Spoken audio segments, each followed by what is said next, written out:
strength, you're probably pretty desperate. And so the natural next question to ask is, why? Why were things becoming so dire from a manpower perspective? And I'd suggest there are 4 key drivers.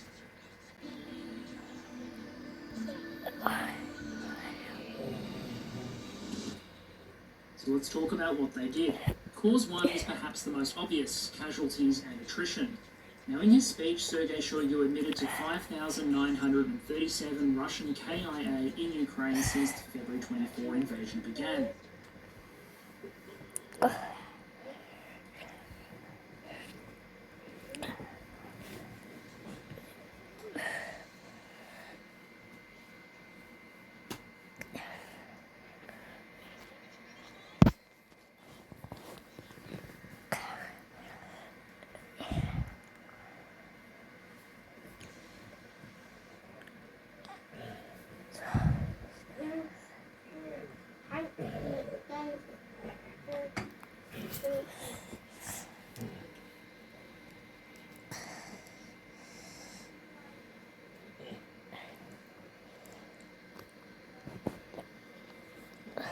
Dom, are you pooing? Okay. Well, I'm not pooing. Are you pressing the button?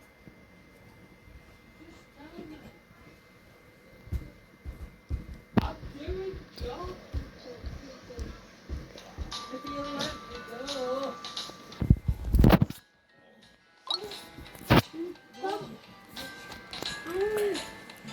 What's she having a go? What's she on? Because nobody's Are you pressing the button? She was falling asleep. Yeah, you've been told you were falling asleep. Lucy. Then what are you complaining about?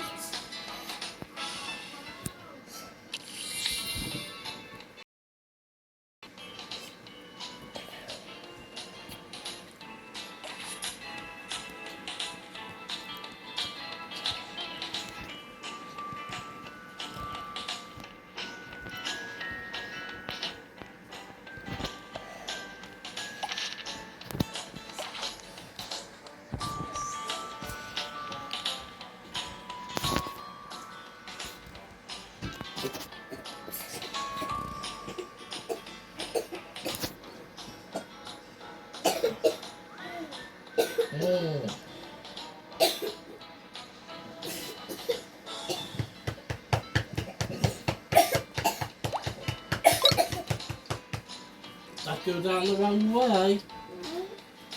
Went down the wrong way. Yeah. Need you all coffee. Come here. Finish your dinner and you can have a lollipop.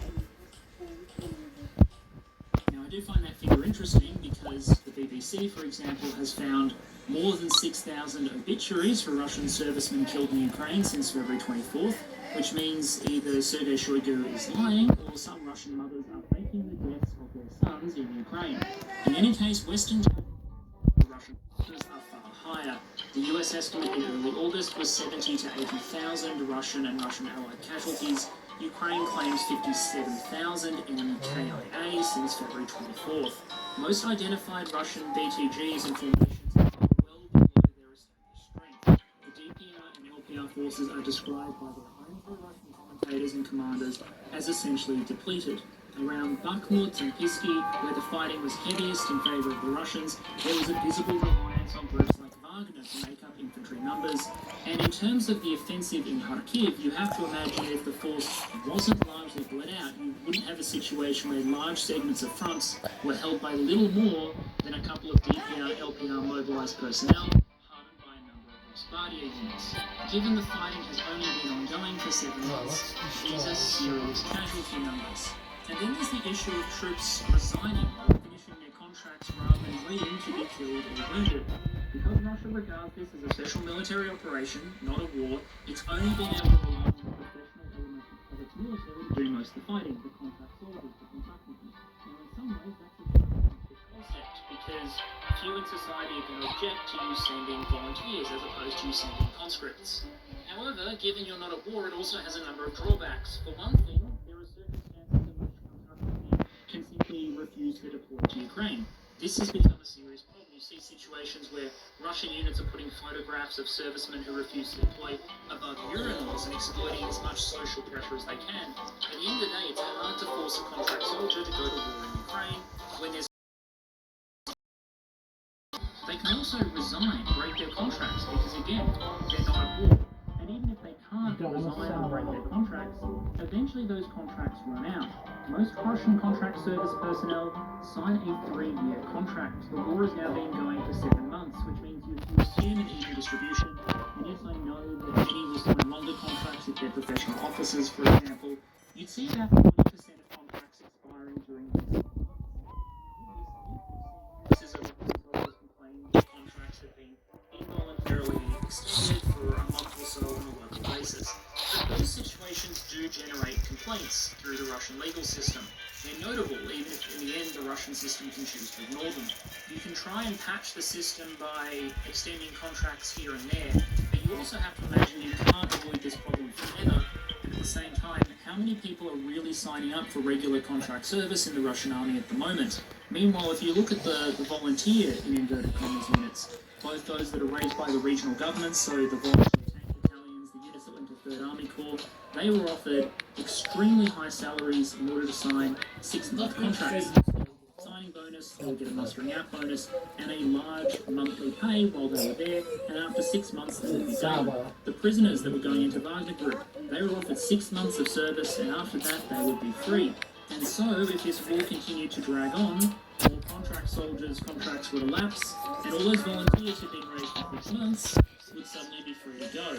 And it's highly unlikely that recruitment was going to be able to make up for all the contracts that were lapsing, and for the troops that were being killed or wounded in Ukraine. There's significant evidence that recruitment in Russia has struggled to compensate for manpower outflows in 3rd Army Corps, for example, which brought together a lot of those volunteer units that had been raised by local governments, was observed to be significantly below, or suspected to be significantly below, its intended strength. After the disaster at Kharkiv, Kadyrov's suggestion to the Russian government to address the problem was to call for a self-mobilization of Russia's regions, wherein every region would have to raise 1,000 troops, which would yield about 85,000 replacements. And that sounds like a grand proposal. Basically, the early volunteer plan that had been used earlier, but on a larger scale. But in the grand scheme of things, 85,000 new recruits was only going to be enough for a patch job, even if it succeeded. If you use the Western casualty estimates, for example, even if Kadyrov's plan worked, it was about enough to cover the casualties that had been suffered to date, not to build up additional combat power or compensate for the fact that Ukraine several waves into its general mobilization. And again, I'd ask the question of whether or not these were truly additional troops that were being raised. For example, these are the volunteers who are being offered 10 times the normal salary rate in many cases. In a circumstance where you invest a massive amount of cash for signing up on a short-term contract, how many troops do we really think were signing up for regular contract service at a fraction of the rate of a 3-year contract in the middle of the war?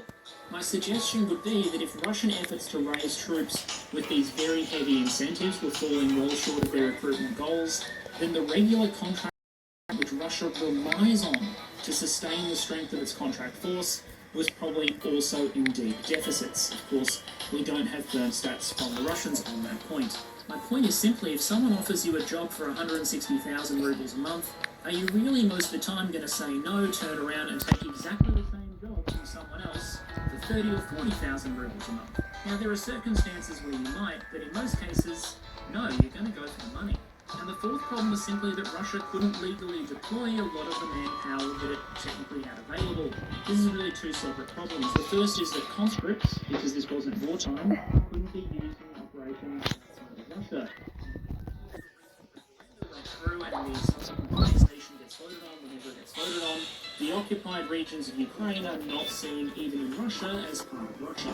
The second problem among contract personnel, military or in units like Roskadia, were simply personnel refusing to go. And for much of the war, while these personnel could be intimidated, threatened, browbeaten, or bribed, there were very few legal mechanisms to actually force them to deploy if they were currently in Russia and refused to deploy to Ukraine. Taken together, these problems denied Russia access to literally hundreds of thousands of personnel when it came to considering deployments into Ukraine. Most of those, obviously, being conscripts that were on their single-year service term. And for those of you who are interested, I previously covered why that was a particular problem for the infantry branch of Russian units that ended up deploying with their contract personnel but without their conscripts. I would argue that all of these factors come together to create a sort of self-perpetuating cycle that was putting pressure on Russian manpower. First, the army would suffer combat casualties in Ukraine. Those casualties and news of the war perhaps not going well would motivate refuseniks or resignations or lower recruitment numbers. Those resignations and recruitment difficulties, coupled with the inability to deploy conscripts, meant that there was a shortage of combat power, infantry strength. That lack of combat power would then drive casualties, and those casualties would drive recruitment difficulties and refusals of personnel to deploy. In other words, the harder things got, the less likely people would be to step up and take their chance. And the fewer people stood up, well, the worse things Are you got. coming out? This was those compounding downward Are we pressures going on to the feed the available duckies? manpower. Russia felt it had to do something, anything, in order to arrest the decline. Are we taking And when Lucy? looking at Russian mobilization, it's You important coming, to Lucy? just Feed what the was said duckies. was I don't know. It may Yeah. shock you to hear this. There was some discrepancies between what the Russian political leadership, Vladimir Putin and Sergei Shoigu, said would happen in relation to mobilization and what appears to actually be happening. The first thing to point out is that Russia was clearly preparing or setting the ground for potential mobilization well before mobilization was actually called. Even while Peskov was out there saying there was no intention to mobilize, we saw lots of evidence that they were at least getting ready for the possibility. Draft officers were calling individuals in for refresher training. Russia has the right to call people up for limited refresher training, or they were asking people to just come into the mobilization center and update their details, update their draft details, so if the government needed to contact anyone in an emergency, say for an extremely unlikely mobilization, then the details would be up to date and on record. And while the army tried to dust the cobwebs off its old mobilization infrastructure that had pretty much decayed entirely since the days of the Soviet Union, the Duma was putting in place the legal frameworks for this sort of mobilization, one that existed outside the context of the declared war. The legal changes introduced very heavy criminal penalties for a range of offences. For refusing to participate in hostilities, for desertion, or for reservists who were called up and refused to turn up for training. And now these penalties would apply not just during armed conflict, but also during a period of, quote, mobilization. It basically put in place the legal structure to apply wartime standards of discipline and punishment to soldiers and reservists, not just during a war, but just a mobilization. Say, for example, during a military operation that was not a war, but was somehow special enough to require a mobilization. At the time, though, it was still being said that these changes had nothing to do with any impending call for mobilization. So, of course, mobilization would be declared shortly afterwards. Vladimir Putin would go on TV saying that he had accepted the military's recommendation that there be a partial mobilization of troops to assist with the special military operation in Ukraine. Shoigu would expand on TV by saying that yes, this was going to be a limited mobilization of Russian reservists. It was going to be people with military experience and specialties, people in a very tight age range. There were a range of exceptions and protections. Including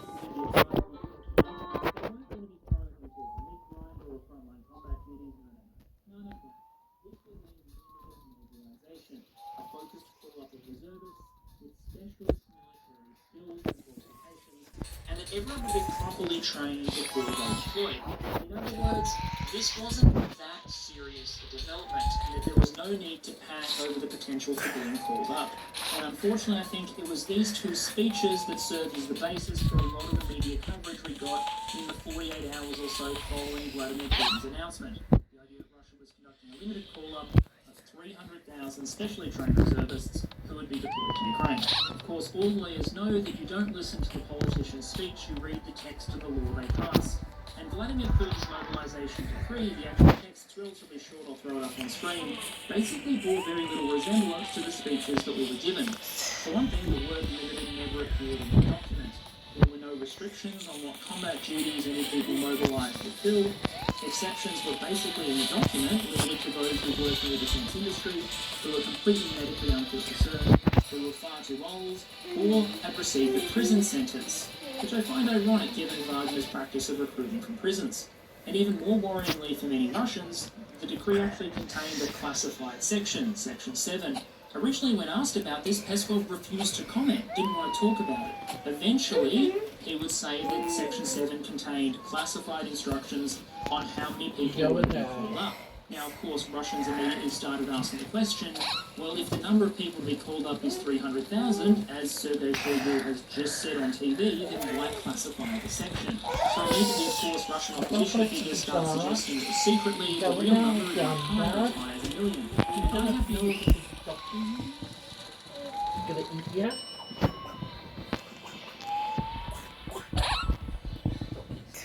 Quack, quack.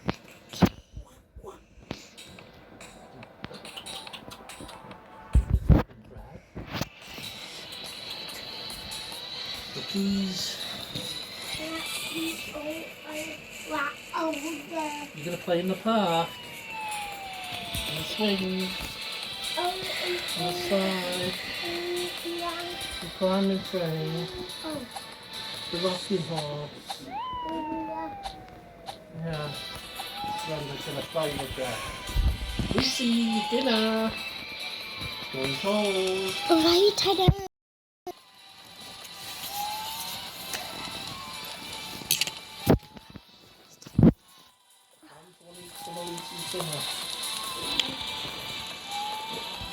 I've got the football match coming on it today. Oh, crazy.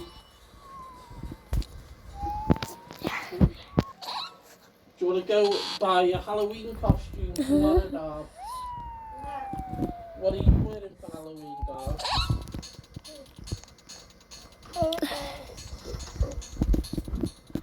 Nothing. What are you wearing, Luke, for Halloween? I don't know. Don't know. Are you buying a costume? You can go tomorrow. No, you can buy a costume tomorrow. Scary costume.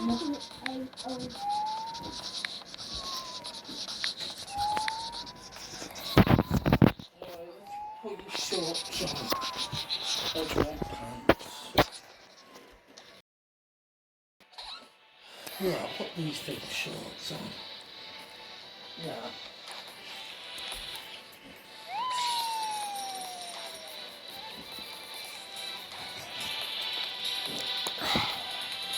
Yeah, here's your shoes.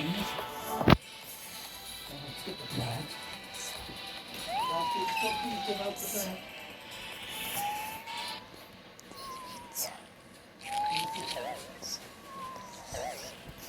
So sit on here. Put your shoes on.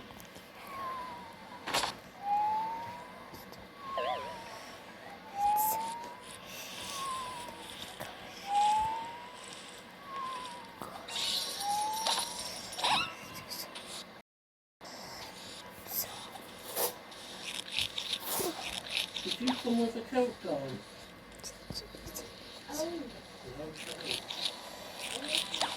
Come on now.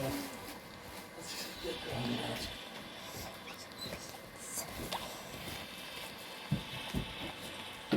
Oh, look you can. Come on, Daddy's ready.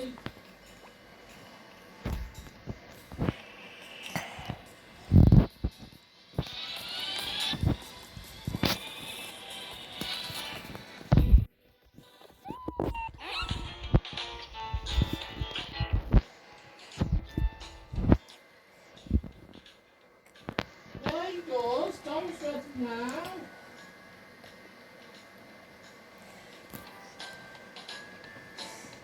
No. Come on, Dad.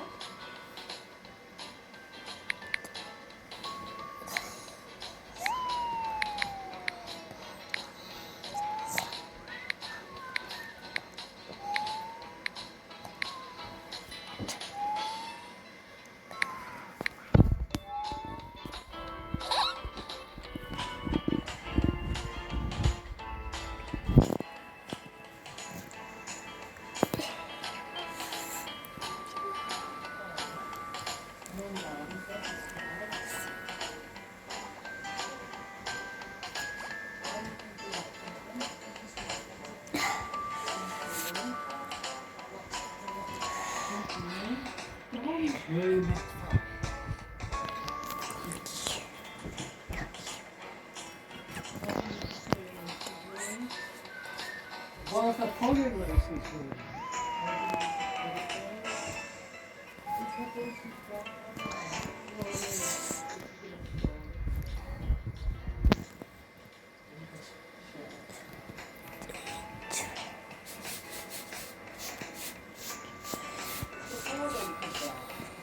Yeah. I forgot the bread.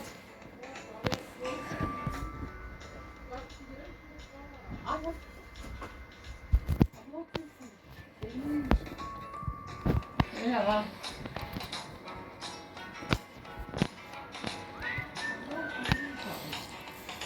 Oh, you've got it, Rose.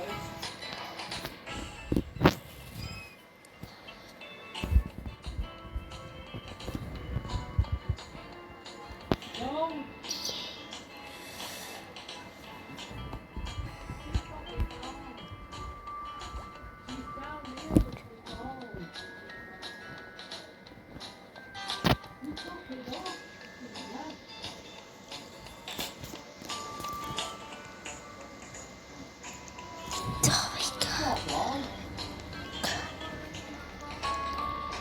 Well, half an hour. What? Oh, what's that? That's nice. That was for a couple of weeks ago, if you remember. No, you didn't give me that card.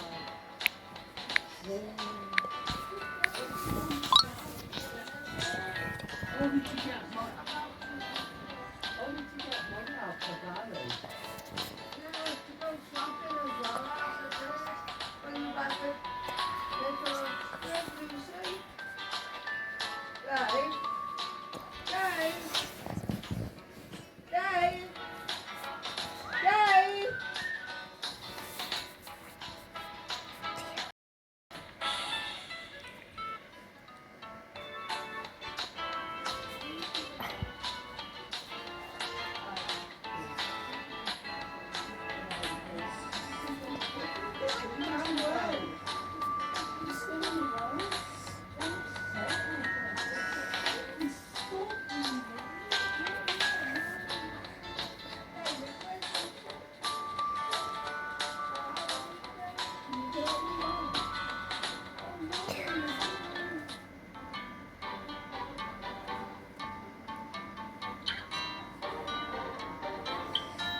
Two's in the bin.